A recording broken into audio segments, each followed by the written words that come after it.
হৰি নাম লবলৈ ভকতে পাবলৈ নাই, কীৰ্তন কৰিবলৈ ভকতৰ সময়েই নাই।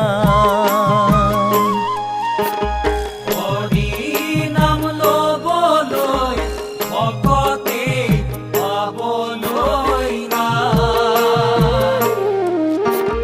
কীৰ্তন কৰিবলৈ ভকতৰ সময়েই নাই। ভকত বৎসল